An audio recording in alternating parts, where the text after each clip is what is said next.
Welcome to the Band of Gamers podcast, episode number 70. And Happy New Year! It's the new year. It's 2017. Isn't that awesome? Well, it's always great to start off a new year talking about what you love, your passions and whatnot. And that's what we're going to do here today. And my name, if you don't know, is Greylock3491. And this week I'm joined by DBQ Hams. Happy New Year, Gray. Thank you very much. Happy New Year to you too. Any new swag behind you? Nah, not too much. The new Zelda poster back here, but Oh, cool. nothing too. I got some swag upstairs and other places around the house, but no, nothing too big. Well, that's cool. Looks Not good. like you, who I see a big glowing box behind you, and then it looks like a VR headset as well. Yeah, and before I even get to that, I want to show off the Christmas present I got from my brother Spiral. So I'll go ahead and stand up and model this. This is a Haynes manual. It's a fake Haynes manual for the Atari 2600. Now, on my screen, I'm seeing it backwards. Is it backwards on your screen? Nope, it looks just fine. It Okay, so says Atari. It reads just fine. Showing off, your runner's body there. no. But by the end of the year, I'm going to be One of I'm those going to resolutions that always yes. sticks, right? Yes. Oh, already. I ran pretty good last year. It's really all Yeah. the diet. It's my diet. I ran 200 times last year. Ran 205 Ks. On the treadmill mostly. But yeah, it's all about the diet. So I just gotta stop eating Yep. the junk food, and that's easy to do as long as you put your mind to it. And we're gonna put our Yeah. mind to talking about games. And I do have. I'll just segue for a second. I did build a new PC. I took out the credit card and trying to go debt free for 2017. So I doubled down in 2016 and built a new PC. I think that carries over into the next calendar year. Shh. Details. No, all kidding aside. My gaming laptop, my G75 Asus, I pretty much dedicate for work. And so I was looking at getting a gaming laptop. But I realized that I can build a 1070, i7 6700K machine, and buy a VR headset for less than I could buy a 1070 laptop. So that's the route I went. I have Yep. maybe at some point, maybe not this episode, but maybe in the next episode, I'll go through the build and the mistakes I made, and I'll just say one thing: don't try to reuse a case from 10 years ago. It's not worth it. It's Did you just have not any worth it. space for a case? I mean, with a 1070 and an old case, did you have enough? With the help of, I was a half-inch short. I got the triple fan, the big long card, and my 15-year-old case would have fit it fine, but my 10-year-old case was about a half-inch too short, maybe three-quarters of an inch. So I eventually got it in there with the help of a hacksaw, but the whole airflow's not right. There's no cable management. You can't access, with the newer systems, you have the bracket that goes on the bottom of the motherboard for the processor. There's no hole cut out for that. So you have to put that on before you put the motherboard in. There's just a number of reasons why you don't want to use an old case. But, when you put the power supply on top now, it blows air down and it gets Sure. in between the fan and the the CPU fan and the exhaust fan. So it's not, even if the car would have fit, I think I would have bought one because the fan was, two fans were blowing at each other and it was going to mess up the airflow. But yeah, there's a lot of reasons not to reuse. Oh, no USB 3, right? You just Which you can't need. plug You in. need 4 of them for the Oculus. So it. Uh, oh, well, you need two, right? So you need two, one for the headset and one for the sensor. Okay. So if you went with the Oculus Touch as well, then you need two more. So you need a total of four, for two more cameras. But just having the USB 3.0 on the front of the case, right? Yeah, that wasn't something that you had even 10 years ago, no. even 6 Yeah. years ago, probably. Yeah. Now, to me, I don't know why you just can't reuse the same plug, but it's a totally different plug and blah, blah, blah. So, yeah. So that's what I learned. How about you? What did you do? We've been gone for a couple of weeks. Anything new on your front? Any new gaming hardware? So I did. I picked up the PS4 Slim, which is Oh, a congratulations. fine little piece of hardware. It is nice, and it fits nicely right next to my big original Xbox One. And but actually, it's been fun. It's been nice to have some time home with the family, and it's been good to do some kind of couch co-op gaming. And we've had some fun there. We've been playing things like Overcooked, and with the PS4, Towerfall Ascension, which has been around for a while. But again, lots of fun. So nothing huge, but just some nice pieces there. So, how about you? Did you pick up anything for your Oculus? Well, I went on a shopping spree with all the great deals, right? Yep. There were so many great deals. I think I picked up Adrift. Now, and that's the first game I played. What a great VR game! I mean, just a phenomenal experience. Um, I think I got it for 7.99 on Steam, and of course, I picked up Elite Dangerous, Yep. and that was the second game I played in VR. And I actually got up and walked around my cockpit. You can't see when you're in game, you can't see behind you, but as So soon as does you get in the Rift, you your can walk account around your do cockpit. they do your does your account carry over between the Xbox One and the No, PC version? no, don't. Okay. They're not a huge company. Maybe someday they'll do that, but I'm okay. I mean, that's okay with me. I bought it more to just to see what the VR experience was. And I'll tell you what, for anybody waiting for Scorpio in VR, for Elite Dangerous, it's going to be worth the wait. I mean, it's going to be worth the wait. It just makes the game so much better. Now, the Oculus doesn't have the resolution I wish it did. um, where it's nowhere near. Um, to me, it doesn't. Things in the distance look a little bit more pixelated than they do Hmm. when I'm playing on my 55-inch, or no, my 60-inch TV. Sure. But I can definitely see. And Elite's coming to PSVR, Oh, that's good for so them. you'll be able to experience. I hope they do the VR. Well, let me rephrase that. They've announced that Elite is coming to PlayStation 4. They haven't yet announced if it's coming to PSVR. I hope it does. Um, Everything's built in there for it, so I don't see why it wouldn't. But they actually haven't announced that yet. Is it out on Vive as well? Or is it just Yeah, you can play it Oculus? on both. And the reason I picked the Rift was because of just a lot of complaints about people playing Elite on the Vive. So was Elite your kind of must-have game? It was your system seller for you in terms of getting a VR headset? Well, I think well, to be honest with you, the Space Sims were the ones that got me the most. So Eve Valkyrie was on sale. Yep. Adrift was on sale. Elite was on sale. Um, and it's like, wow. And then some other games. Um, Minecraft was free for Oculus, um, which I just think would be a fun experience to try that in VR.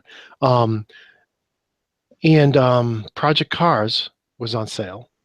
And I have Project Cars on the one. I like that game. I never played it a lot, but I really liked the first race, and I didn't care for the go karts. But just you get something under $10. It's a premier racer. You can try it Sure. on VR. So, and there was one other I got that was not a typical. Oh, Ark Survival was Oh on yeah. its Yeah. phenomenal sale. So I figured, hey, that might That's be in VR cool. as well. That'd be kind of neat. Yeah. So Steam does this great thing where they put the little symbols for whether it supports Vive or Oculus or OpenVR. Um, which is very cool because you can even just filter out. And I picked up Rift was having sales, Steam was having sales, Xbox was having sales. An Xbox game that does not that's crossplay. Well, I shouldn't say crossplay. We got all these buzzwords, right? Yeah. Um, That you get Play your anywhere. file go. Oh, okay. A Play Anywhere one for Play Xbox. Okay. anywhere, not crossplay. But Different. was Astroneer, so I picked it up. I was playing with CT and Jetty, and having a blast with that game. Okay, so explain this to me because I saw it on the Steam sale and almost pulled the trigger on it because it looks really interesting. Well, let me tell you, I'm glad you didn't buy it on Steam, Okay. because the cool thing about buying it on the Xbox is you can play it both on your PC and on your Xbox. And some things are easier to do on the PC, like designing working on your terraforming. Sure. And so I had a map that Jetty and I had played on. I fired it up on the PC and I fixed a lot of little things that were bugging me with the terrain. And now we can go back and play that same level back on the Xbox. That is pretty cool. Now Nice. there's not crossplay. That would have been awesome.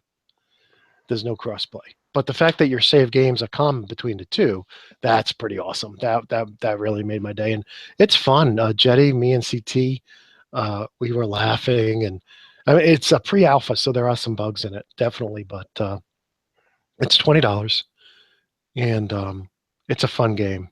So is it a resource game? Are you collecting and needing certain resources to be able to build the base that you're talking about?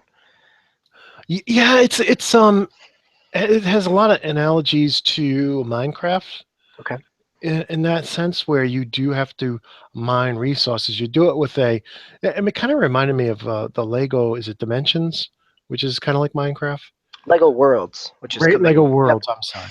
Yep. So it kind of reminded me, channeled a little bit of that for me because you get this vacuum cleaner, which can either um, suck things out of the ground, um, level ground, or raise terrain. So, but yeah, you collect resources, and then you make trucks, and then you drive these dune buggy trucks around the landscape, and you're always trying to get power. So you can make solar panels, but when if you get the day-night cycle, so at night you're kind of standing around listening to the crickets chirp, and yeah, it's a lot of fun. There's other ways you can get power, and you can mine those resources, but it's a lot of fun. I've had several people said, "Hey, is that game any good?" And I'm like, "Yes, yeah, a lot of fun, but Neat. it is a pre-alpha, so there are some bugs. You will crash every now and again. But that's part of the exploration fun, right? It is. It is. So that's not a game that came out this year. Just the alpha of it. But there's been a lot of games that have come out this year. Are we ready to talk about some games of 2016 or? Yeah, you put together a great list of things we can talk about, and I love it. And I think, do we want to start at number one on your list? Sure, if there is such a thing as a number one on my list. So one of the things that I thought about was, right. I mean, like everybody does a best of of the year, and so one of the things that I was really thinking about was the difference between like what is kind of that objective subjective line of the best game of 2016 versus my favorite game or my favorite gaming experience, right? Like, there are certainly things like bugs that crash it, which may not make it the best game, but you could have an amazing experience. So yeah, I kind of went through and thought about what games really stuck with me, and not just about my experiences, but overall something as a game itself that is both what straddled that line of being a good experience and also a good game. And so what the games I really came up with, and they kind of followed me through the year if I thought about them, is I had some really great narrative experiences and some really good gameplay experiences, and then sometimes the games even combine those together. So my top three of the year really are Firewatch, which was a small little indie game, but a really strong narrative experience. I played it on PlayStation 4, and picked it up again in the summertime on Steam, and now it's on Xbox One as well. I mean, so it's that it's a man out of a relationship with his wife, and goes out to a national park in the late 80s to watch for fires in a fire tower, and this narrative experience happens around him. And it's part of it is the story of what's going on there, but it's also kind of his own personal kind of mourning experience as he's dealing with the loss of that relationship and his interactions with other people. And so I talked about it really briefly on this podcast back in February, but without really talking about the narrative of it, can't really say a whole lot more than it was really meaningful, and it was meaningful enough to come back to it at different times during the year. And and that's in and of itself is a nice piece. It's something where it's a 3-hour game, 4-hour game, depending on how long you kind of sit around exploring, but it's a really strong narrative. On the side of a good gaming experience that I've kept coming back to as well is Overwatch. And again, it's been on lots of lists, and it's a really solid game. And actually, it was both my sons, who ended up bringing me into Overwatch at different points in time. I played the beta, enjoyed it, and kind of was fine to set it down. But my older son wanted to get into it early in the summer, and so we split the cost of it and picked it up, and we both played it a little bit, and made for a really interesting conversation because he's not normally a multiplayer gamer, and it ended up we had a really good discussion about, it's a really solidly made game, but neither one of us really stuck to it. We both kind of bounced off of it. Like, oh, I can see what it does, and it does that multiplayer shooter class-based type of really well, but it didn't really stick to us. And then my younger son, in September or so, when they had one of their free weekends, played it and really fell in love with the characters and the kind of the world aesthetic of it. And so he's been back into it since then, and he and I ended up playing it more. And so it's a game where I find myself jumping back into, where if I want a quick little game, and I don't play any really strong characters. I play a support class and a healer, and that suits me well, but it's been with the holiday, the different modes for the holiday. They had the great co-op experience for when was it? Not Thanksgiving, but Halloween, right? The Frankenstein kind of monstery one. And so it's Blizzard, right? So they're going to continue to support it. So it's been a really solid game, and something that's easy to kind of come back in and out of. And finally, my other top three game of the year is Titanfall 2, which to me kind of ends up molding both of those together, where it is a good narrative. That single player is a really solid narrative. I had a chance over the holiday break now to go back into it, and I continue to kind of play in the multiplayer. Or I shouldn't say I continue. I was heavy into the multiplayer for the first couple weeks, and realized, unlike Overwatch, where I can jump in and not have a whole lot of skill and still feel like I'm contributing, my reflexes are not that fast anymore, Gray. And right, it is. I think I've hit my cap. Like, I can appreciate it for being a really strong multiplayer experience, and I've had time with Prime and World Voyager and other people from the forums in Titanfall, and it's been good. But I think it's also I'm probably going to be done with the multiplayer aspect of it before I'm, which is fine. But it's solidly made. It's really good, and so I think that for me has been a really positive experience, especially coming off of the alpha and not really being real positive about it. I didn't like a lot of the changes in terms of the movement, and now I've really enjoyed the way that movement has happened. So I think those are my top 3 games. And as I went back and thought about what other gaming experiences I had during the year, I think the one that, and this goes back to that difference of game versus experience, is The Division. And there's a really great gaming experience that I've had throughout the year. It's not necessarily, I think I loved getting into the beta and the alpha and playing some of that, and getting into it on opening, and being able to play with others and group up in a group of 4 and tackle some of the story missions, and go out into the dark zone early in when it was still kind of a no man's land and you weren't really sure. And but then I put 16 hours into it. And then within the first couple of weeks, I really kind of fell away from it. And I talked about it on the podcast of feeling like I was just kind of done with it.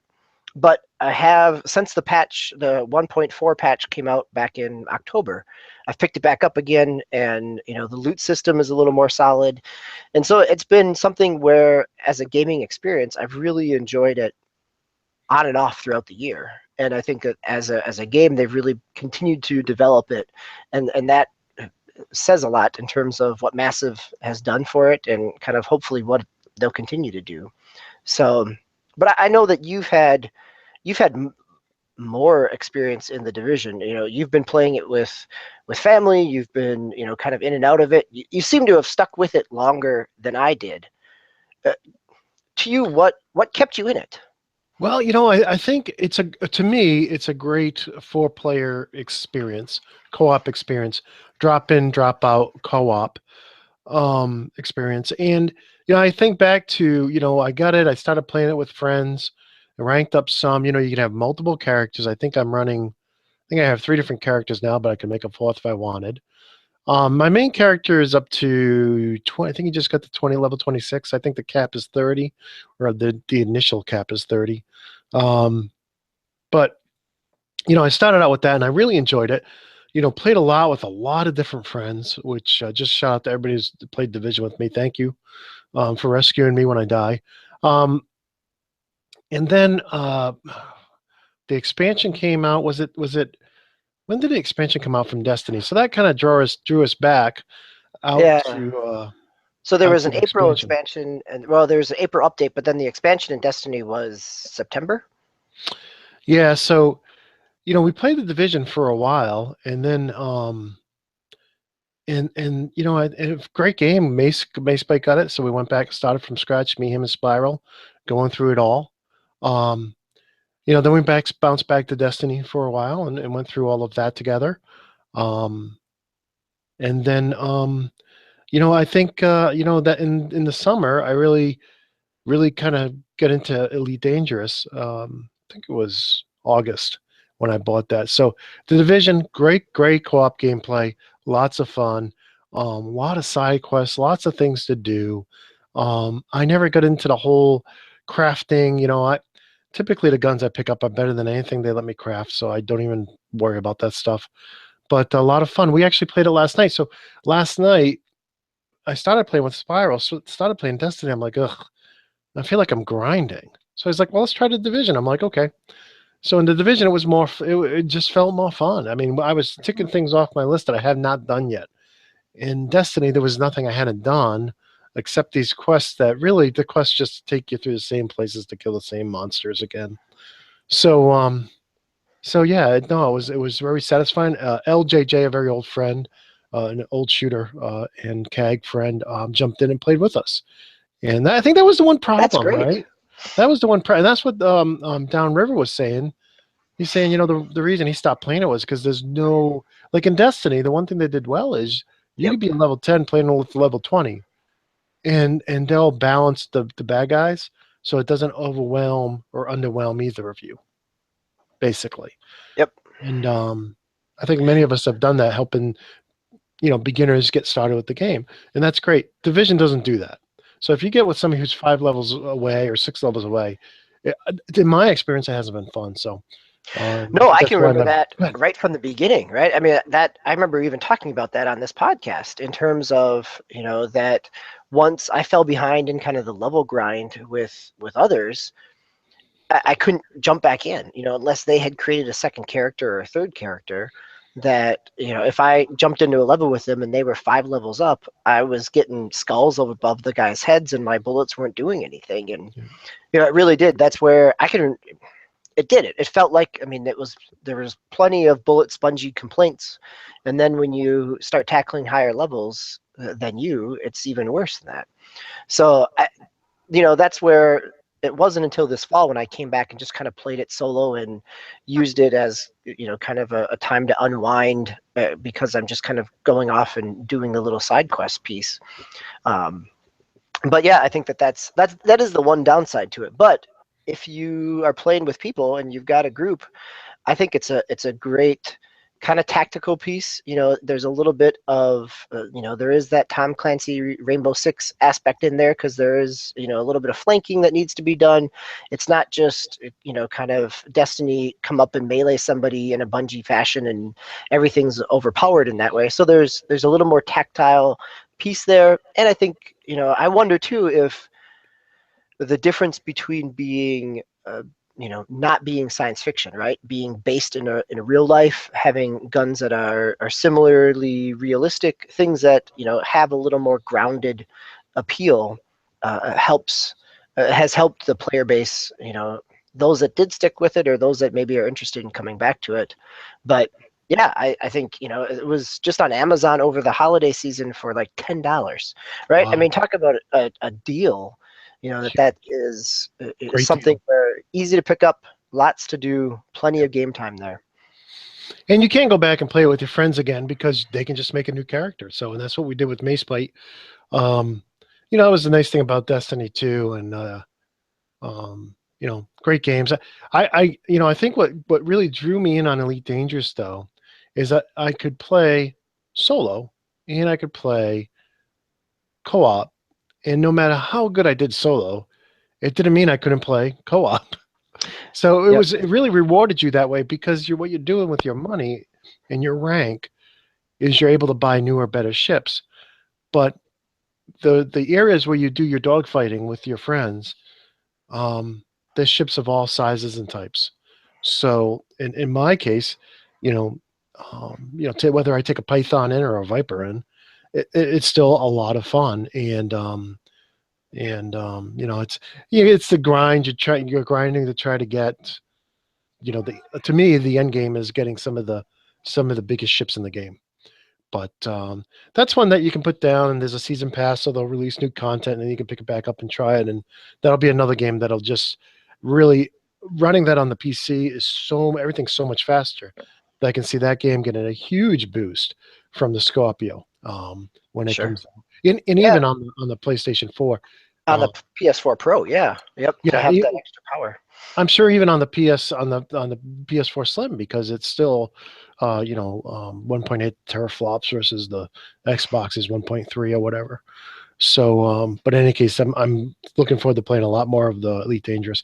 So for me, it was all about co-op, but Elite Dangerous was the one game that kind of broke that and allowed me to play single player as well as co-op, and it kind of just drew me in. And I can see Astroneer being like that too, because Fun. you could have multiple worlds or multiple game saves. Ones you're working on by yourself, ones you're working on co-op, and so that's really cool. So I guess that would be my list. I saw Overwatch was one of the big sites game of the year, and congrats to them. I mean, Blizzard does a great job with everything they touch.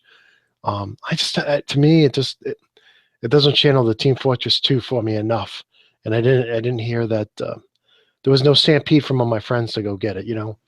And saying that, I did get Titanfall 2. I'm enjoying the single player campaign, but these other games keep pulling me out of that.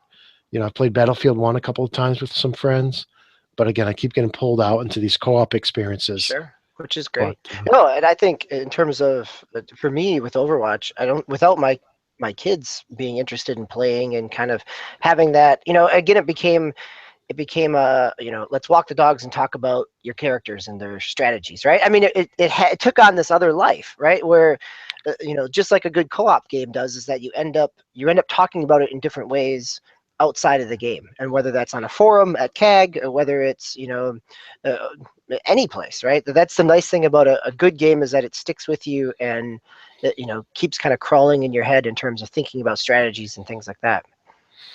and that's a good segue. Let's take a break here, and I'm going to just talk a little bit about the forums. We had a change over the holiday here. The forums went from being Gaming World forums to New World forums, and the reason is we're branching out. Myself and a lot of my friends are really into sci-fi, and so we wanted to work in sciencefictionforums.net into the same community that already hosts Casual Adult Gamers, Band of Gamers, CAG NFL, so on and so on. Casual Adult Races, sorry, Solo, almost forgot about you guys. So we've changed all the old links except for the activity feeds. All the old links to the forums still work. You can still use gamingworldforums.com if you want to. But the new site is, you'll see New World Forums, and we have some template graphics up there right now. And that is so that we can still have Gaming World Forums with all those gaming sites, but we can expand and branch into other areas. And the first branch out is sciencefictionforums.net, and I'm looking forward to posting a lot more up there about that. I'm an avid science fiction reader. I think I've said this 1,000 times. I got Amazon Kindle Unlimited, and there's a ton of great books up there on sci-fi. Matter of fact, I have a website, sci-fi-reviews.net, which I'm converting over to a new theme, so it's kind of in between themes right now. But where I review the books I read, and just a big lover of sci-fi. So you'll see those changes if you head over to bandofgamers.net and click on the forums. You're going to see that change, but it's still the same Band of Gamers. You'll see our same background up there and everything, but it's now part of newworldforums.com instead of gamingworldforums.com.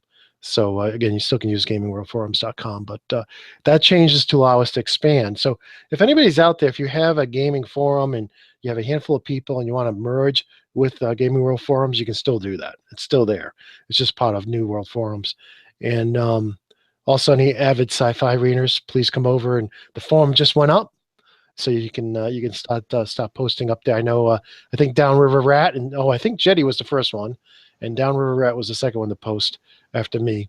And So do you have that's some open as well. teases for good books for the start of a new year? Those people that have made a New Year's resolution about reading more, getting off a screen and reading some more. What are some Well, good things that you've been specifically for picking up? you, I just Okay, another Atlas trilogy.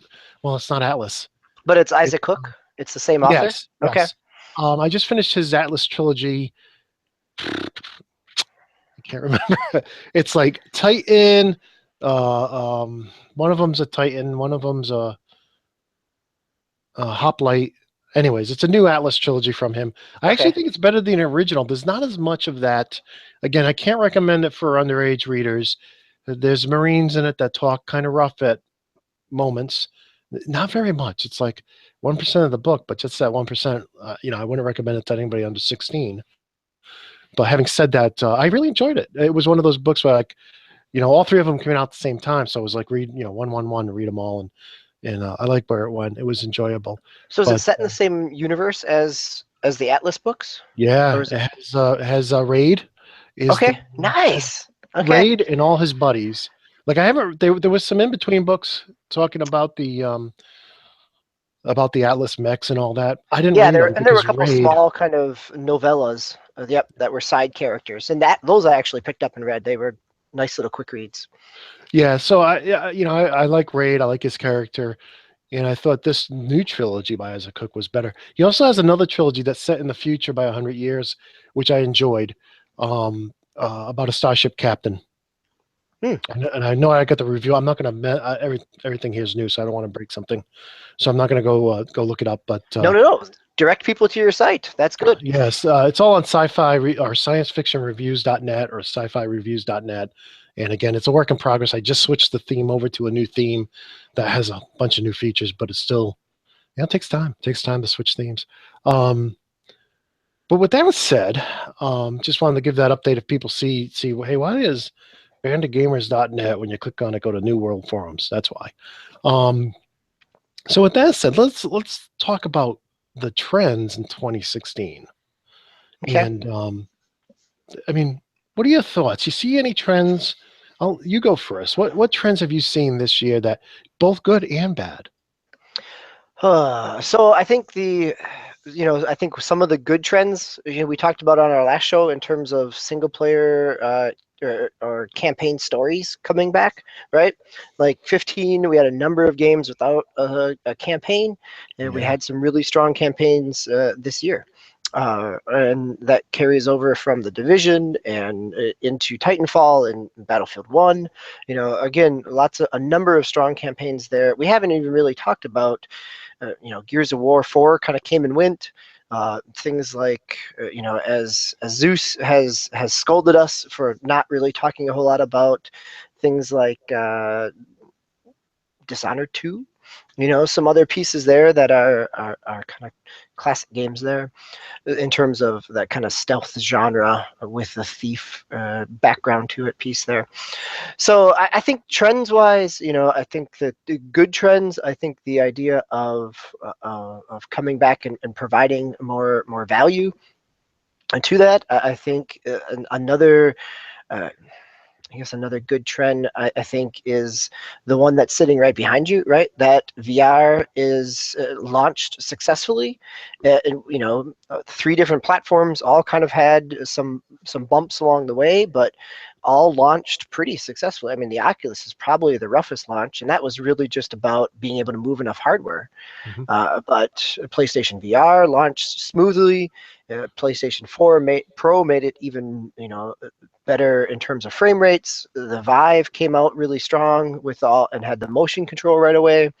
So again, and now as you alluded to earlier in the podcast on the Steam page where you can see if it has OpenVR as a platform, right? That as a trend potentially opens up other avenues, maybe makes different headsets, makes things more affordable. You get the generic equivalent that might be able to run the same thing if you have the hardware for it. So I think the successful launch of VR in 2016 has been a really nice trend. To me, that's an exciting piece. So I guess now that and I'll ask you this, since you've had a chance to actually use it and own it, I've played around with it, but does it continue into 2017? Is it a fad, or is it a new gaming experience and a trend? Well, I had not tried it. I had not tried it at all. None of them before I bought it. I did all the research. I watched the videos. I listened to people talk about it. I can definitely say for the games, Adrift and Elite, it adds so much. It is Nice. so intuitive when you are trying, when you start an Elite, you don't have a docking computer. You have to manually land your spaceship. And I'm not like Downriver Rat. I'm not really good at it. So, um, it is huge to just be able to look up and look around your cockpit as you're flying to position yourself to. One of the tricks you do is you fly into your landing pad upside down because you can look up and see where you are. And doing that with the thumbstick, you do not get the same sense of depth. I mean, you're wearing a 3D headset on your head. Yeah, it's like going to a 3D movie, but it's on your head. So it feels like real 3D, and it is phenomenal. I mean, it just adds so much when you can see in your peripheral the stars flying by in 3D. It adds a lot to the game, and it does. I mean, I got up and I was walking around my cockpit, and I'm bumping into the bookcases back here. I'm like, yes, you have bookcases back there. You're not actually in the cockpit, you know. And I'm like, man, this would be great if I just had a big space and a wireless headset. It would be phenomenal. It would be just a phenomenal escape. Um, yeah, no, it's definitely now. uh, I think we need double the resolution we have today. I think they need to double the resolution. Um, and then it's going to be, we need maybe even triple the resolution to get to where most people have 1080p. They're going to expect that type of resolution in their VR headset, and I haven't been seeing that yet. It's funny because things up close, like when you're in a drift, you have a space helmet on, and there's some on the glass HUD pieces that come up on the helmet. And when you look at them, they look like they're crisp, like beautiful. But when you look far away at objects farther away, the Pixel Destiny, it looks a little pixelated. So I think that's the best way to explain it. But in any case, I don't think it's a fad. I think I think the killer apps are apps like flying a spaceship, flying a plane, driving a car. They're the apps where, man, it would be nice just to be able to tilt your head. You know what I'm saying? How many times are you going around a corner in a racetrack and pretty much how you're going to turn that wheel? Right? Yeah, you get the Wouldn't it be body nice movement. Yeah. to Yep. look up into I mean, that stuff but especially because in space. I also picked up a game called Subnautica on Oh yeah. sale. Yes. Yep. And so I've that seen is that. a underwater Mhm. experience. And I picked up a couple others from the Rift store that were like $1.99 experiences. But No, I definitely say, if the Scorpio launches with the next gen headset, count me in. If the Scorpio, did I say Scorpion? I'm good for We doing knew that. what you meant. It's okay. Um, but I want to talk about the trends you were just talking about too. The return of the single player campaign, phenomenal, right? We had Siege, we had Titanfall, we had even Battlefront. You could throw that in there, right? But what for For campaign? lack of Lack of, campaigns, yes, right? right? Total lack Yep. of campaign. And then you have at the same time something like Halo 5. I just went through the whole campaign. Shout out to Down River at Jetty and Mayspite for going through the whole campaign with me again. We had a blast. Great four-player co-op. Yep. Um, you have something like Halo 5 come out with free DLC. That's another thing I love about Yes. 2016 is this, hey, we're just going to give you all the DLC away for free. Um, and so you have this full, it's a four-player co-op or single-player campaign, plus there's a ton of multiplayer maps, plus they go back in and add um, like a horde mode. And of course they already had the map editor, which they released on PC as well. PC, right? That's And they keep huge. Yep. supporting it. Phenomenal. Great job. Mm. The guys at 343, a phenomenal job. And the lack of story, we probably should throw Destiny in there too. That was one of the bigger, omissions of stories before we got to this latest and greatest iteration. People love the Titanfall 2 story. People say the Call of Duty Infinite Warfare story is great. The Battlefield 1 gets kudos for its story, even though it's a little short. It's single player story. So, yeah, I mean, look at the game, and then you had games like The Witcher that came out, which did phenomenal, and other games. So, Oh, matter of and fact, even there I was a mean, point yeah. where every major game that was releasing was getting such a good grade. I was posted, "Hey, did these guys finally figure it out? Did they figure because every major release was getting 8.5 to 9.5? It's like, wow, these guys have figured it out."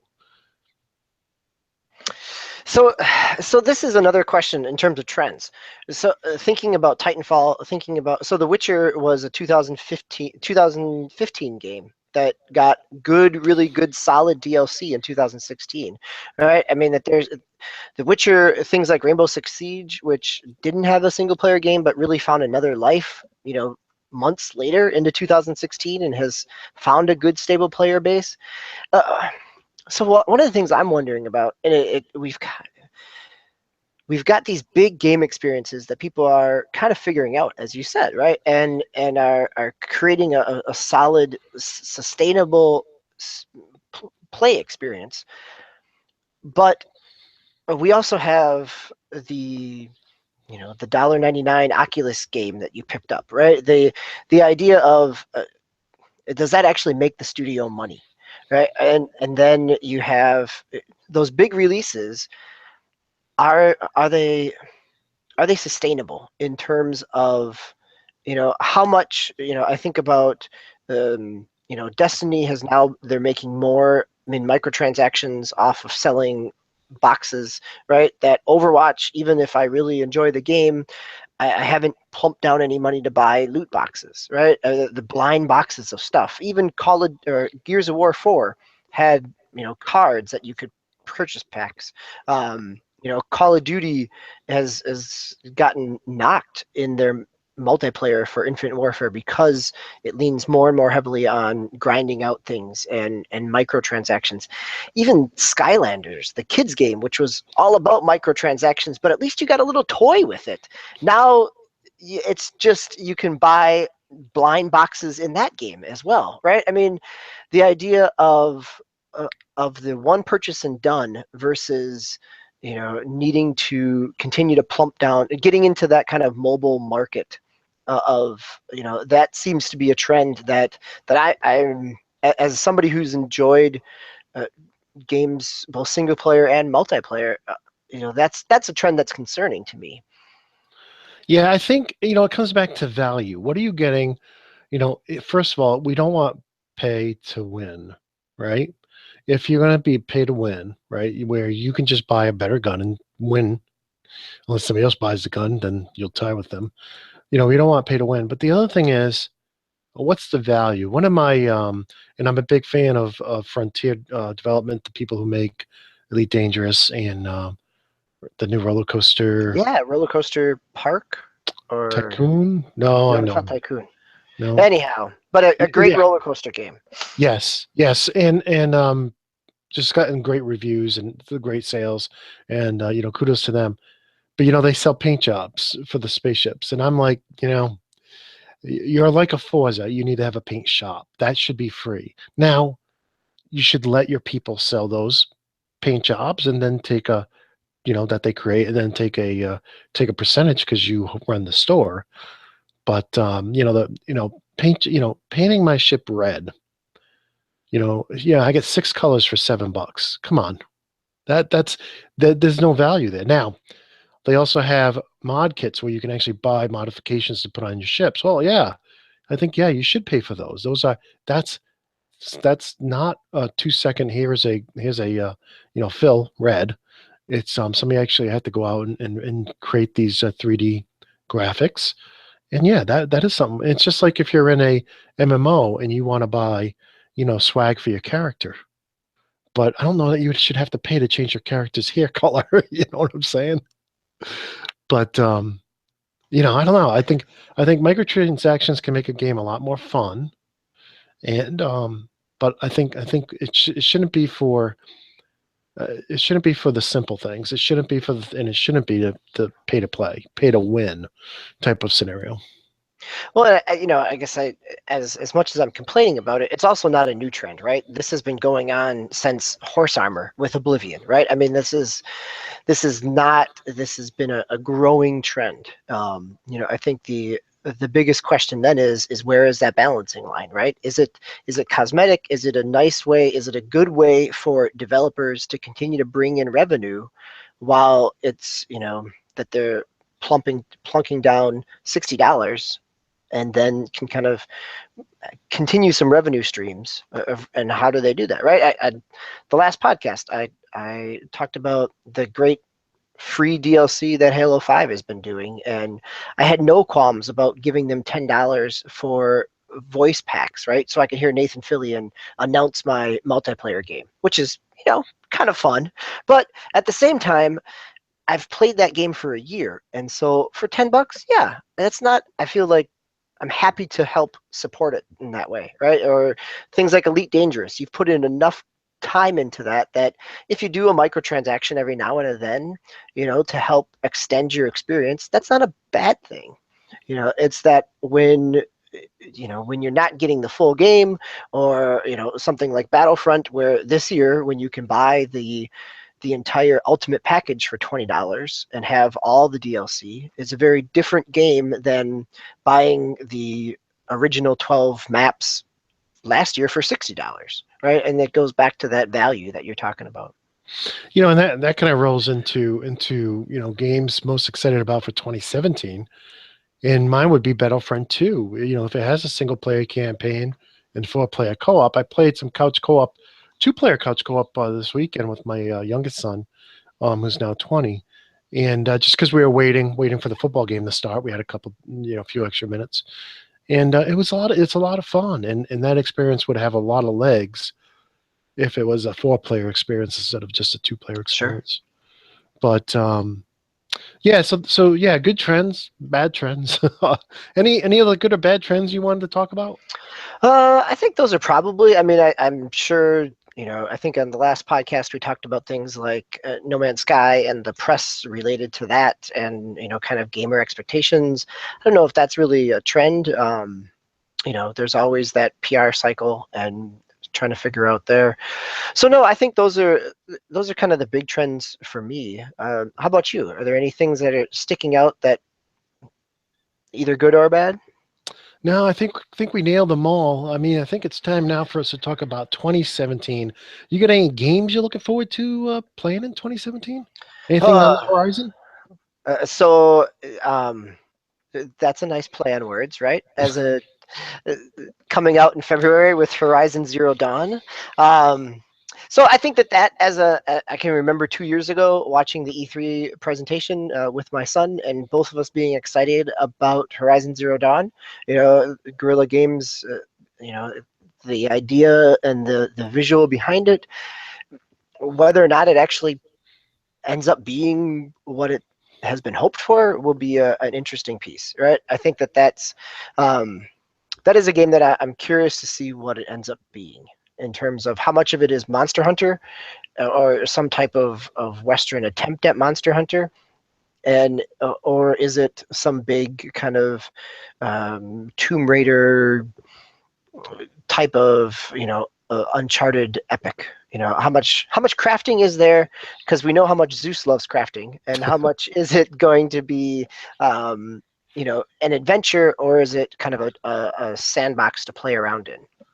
So I think there's that. I think the poster behind me with the new Zelda game, I think has me interested, but also concerned in terms of the amount of crafting meals all the time, and what is that going to end up looking like, and is it going to be, if I could, well, I can tell you how many times I fell asleep trying to play Zelda Twilight Princess and owning it multiple different times and falling asleep within the first couple hours because it's so slow.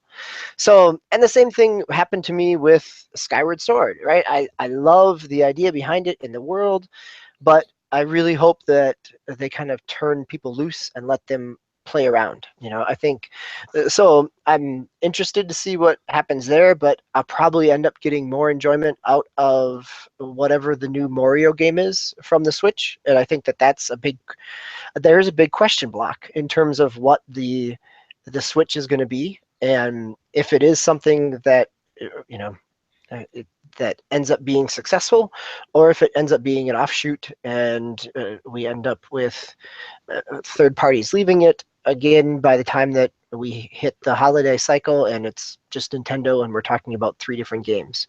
So yeah, and I think the announcements over the last 2 weeks with EA saying that Battlefront 2 is going to have a single player story makes me really excited, because that world is beautiful. After watching Rogue One and going back and playing, some of the having a motivation to get back into Battlefront and play around, it's still just a beautiful world to play around in as a It's Star a Wars beautiful fan. game. Yeah, it's fun.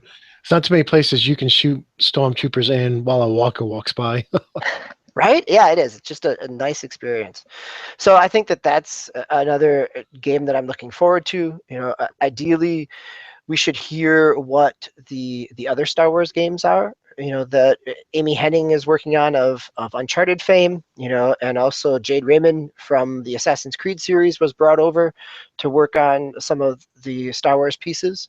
We know that Respawn is going to be Respawn of former Infinity Ward and Titanfall, that they've got something cooking in terms of Star Wars, and so there could be a lot of potential there.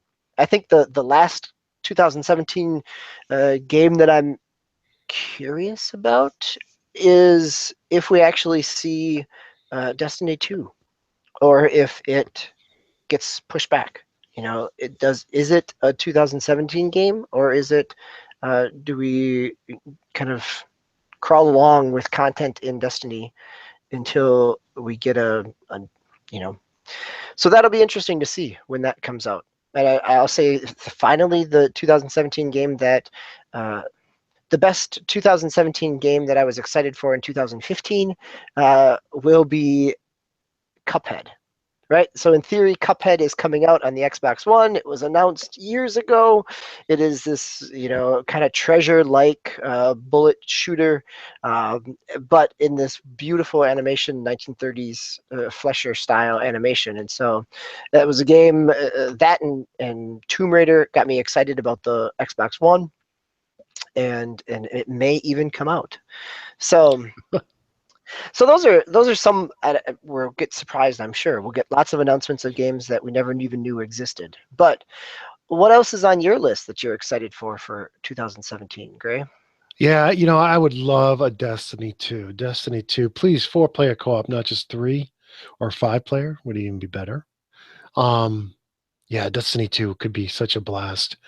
Really like what they did with Destiny 1. They really grew it. The app, the increased storage, just so many things they fixed and just just excelled at. It's a great game, but at this point, I think for me, Destiny 1 is going to sit on the shelf for a while. So Destiny 2 for sure, Battlefront 2 story, single player story that you could play through co-op with 4 players, 4 or 5 players, please. And along with a horde mode. And bring back all the great modes you had, the ones that worked. Um, and let us fight bots like a combat training, Black Ops 2 combat training on those multiplayer maps. That would be pretty awesome. Especially for people trying to learn the maps and trying to learn to play the multiplayer. Give us the bots. Um, Dice is known for bots. Put in 1942, Battlefield 1942, and you'll have a multiplayer map with 60 bots on it, and you can join in World War II all by yourself with 59 bots. So we know they can do it. So yeah, Destiny 2 would be awesome. Battlefront 2 would be awesome. Project Scorpio with a VR headset that has better resolution than the current gen. But hey, support the current gen too. It's all Windows, right? Let me use my Rift or my Vive on the Xbox Scorpio. And hey, why not let me play my PC games on it too? Why not? Right? Um, and yeah, I'm very excited about that. And we'll see on the Switch. I think the Switch could be pretty awesome. And can't wait to see my friends here get it and play with it and see how great it is. I'm not taking any trips, but if I was traveling a lot, I'd really, really be interested in picking one up. And I think that's it. I know I'm probably forgetting things. There's new Horizon Season Pass stuff coming out for Elite Dangerous, which I'm excited about. There's new updates coming out for Star Citizen, which I've just recently purchased that I'm excited about. There's Halo Wars 2, which I don't know if it's a $60 buy for me, so I may wait for it to go on sale. But that game looks great. Go ahead. No, I was just gonna say, I think that the exciting thing for Halo Wars 2 is that it is going back to what Xbox did this year with their cross buy, right? That to be able to play that on the PC as well, and it was supposed to launch with mouse and keyboard support for the Xbox One. So, I think that opens up to me playing an RTS with a controller. And even though it can work, it's still there's something still nice to have those hotkeys and those swaps. So Yeah, it'll be interesting to see. I'm hoping too that along with mouse and keyboard support, we'll get peripheral support. I have I can't get it on camera here. The cord's not long enough, but I bought a Thrustmaster. I can't see what it's called, but I bought the Thrustmaster. I think we've talked about it in the past. It's a HOTAS setup, and it usually goes for $50. It's a PC PS3 unit that works for both, and it was on sale for 30, so I picked it up. I've been looking at it for like 7 months, and I actually used it in Elite Dangerous, and it's really cool to be able to set your speed exactly and twist and roll and yaw and all that. So why not let us plug in joysticks and steering wheels that work with the PC? Again, it's all Windows. If it works on Windows 10, let us use it on the Xbox. So I'm hoping that the work they're doing to get the keyboard and mouse support in for Halo Wars 2, even if it makes Halo Wars 2 slip, I'm okay with that. I'm hoping when they do that work, they're also doing joystick, anything, Windows 10 joystick, and controller support they should add as well. Not so much, flight sticks, steering wheels, that kind of stuff. I'm not so concerned about using a Windows gamepad on my Xbox. But with that said, yeah. And hey, so I can stream from my Xbox to Windows 10. Why not reverse? And hey, while we're here, Microsoft, are you listening? Let me stream my Xbox One to my 360. Come on. My 360 is more powerful than some computers that support streaming. Come on, add that feature. And while you're at it, add Skype to the 360. I got all these 360s around with these cameras, and I can't use Skype. Skype works on my Apple devices, but it won't work on my 360 that has like 28 times more power. All right, I'm getting off the soapbox. Well, if Skype works well with any device, that would be great in 2017 as well. So, but that's a cheap shot there. Uh, The one last question I have, Gray, is so for me, if I think back over the course of this year, there's been a number of times when there were things that I anticipated enjoying and those expectations were met, right? And there were times when I was pleasantly surprised by something, right? And that and there's certainly times when I was disappointed. But I think the surprises, the positive surprises, uh, to me were, you know, uh, is Elite Dangerous a surprise to you that you've loved it as much, or is it just kind of scratch that old PC flight sim, uh, you know, history? When I bought it, I didn't know if I was going to like it. So yeah, I didn't think I would get drawn in like a Skyrim. But so yeah, I would say it is a surprise. Yeah, nice. Yeah, I think surprise-wise for me, nothing huge. I think the biggest surprise is really probably Overwatch. That I don't care for that type of multiplayer game, and though it's pulled me in, or at least it's given me a reason to come back every once in a while. Um, I think there's other times that I was certainly disappointed by things that I was sure I was going to love. Right? You know, I was sure I was going to love The Division, and I fell off of that faster than I expected. I thought I was really going to love Recore, and I played it really heavy for the first day and two, and talked about it on this podcast. And then after that, it sat on a shelf. Right? I purchased the.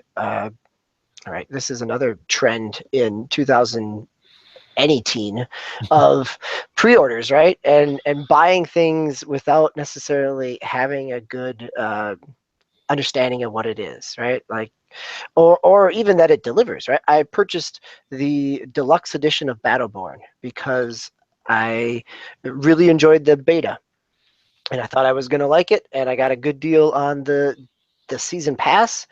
And it wasn't until maybe October when they delivered anything from that season pass, right? And so that idea of buying beforehand, right? So yeah, I think I was more disappointed than I was surprised in 2016, but hopefully 2017 will be a little different. Yeah, and I kind of remember that there was those games that you just mentioned where you got them and you were excited about them and they fell off your playlist pretty quickly. For 2017, I'm going to throw out some resolutions. I guess I have one big resolution for 2017 when it comes to gaming, and that is, I took such great advantage of these sales. I picked up Adrift, Project Cars, Ark Survival Evolved, Elite Dangerous, Subnautica, Space Engineers, Star Citizen. I also picked up on the Xbox. I picked up Elder Scrolls, Astroneer, and one other game. Can't even remember what it was on. It was on sale, and so my resolution this year is to play through all those games. Now, some of those are open world; you can't complete them, but to play through them to get my money's worth. So most of these games I spent $10 on, right? But I want to get my money's worth. I'm going to play them. I'm going to hold off on any new games, hopefully, until the fall, until the Black Friday season, and really work on this backlog. So I got a bunch of great new games, and that's going to be my goal, to work off the backlog. Because I hear Prime and Zeus always talking about their backlog, and so this is going to be my year of cleaning out my new backlog. I will shake your hand on camera to seal that deal because I want to do the exact same thing. So I was talking to World Voyager from the forums, last week, in between Christmas and New Year's, and I pulled up a Google Doc that I hadn't touched since December 27th, 2015, and it was my 2016 backlog. And so there's, 15 games on here, and those are only the ones that I was realistically hoping to get at, not all the ones that are sitting on the shelf from a former generation, right? And I looked at that list of my 2016 backlog that I was planning out, and of those 15 games, I still only owned 5 of them. I traded them Wow. in, sold them, kind of moved on. I just said, nope, this is not. I bounced off them, right? It wasn't, but what I did do in the same fashion as you is, I've picked up a lot of games over this holiday season and realized, that if you wait for something, if you don't have to have it right away, you can get a lot out of your gaming dollar.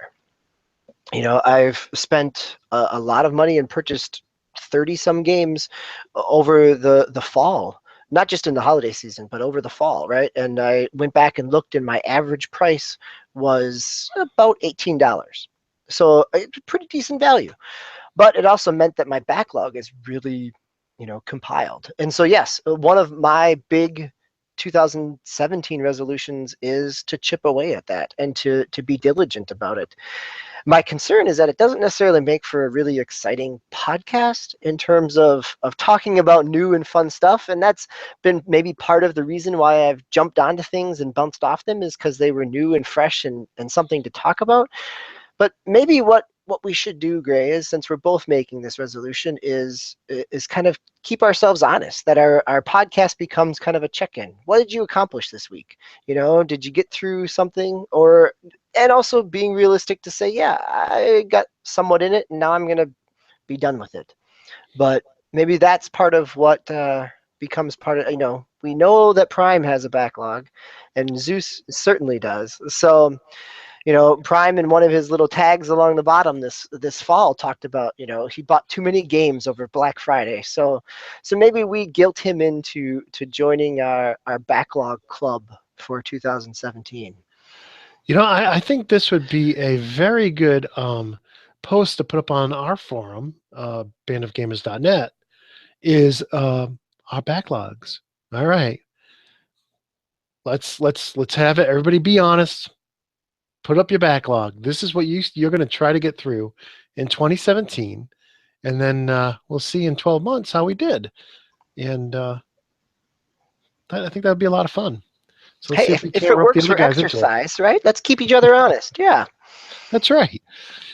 Um, I think that's it. We've hit our we're a little over time, and so any final words there, DB, before we close up the show? No, it's great. Great. It's been another great year. Thank you for letting me be part of it, and I sure enjoyed the weekly conversation. Well, thank you. Well, Happy New Year first to you and to all of our listeners out there. We want to wish you the absolute best year in gaming and in life in general. I know I want to lose about 50 pounds, so let's do it. Let's. The first step to achieving your goals is what DB and I just said. You write them down, and then you look at them every once in a while, and that's how you achieve your goals.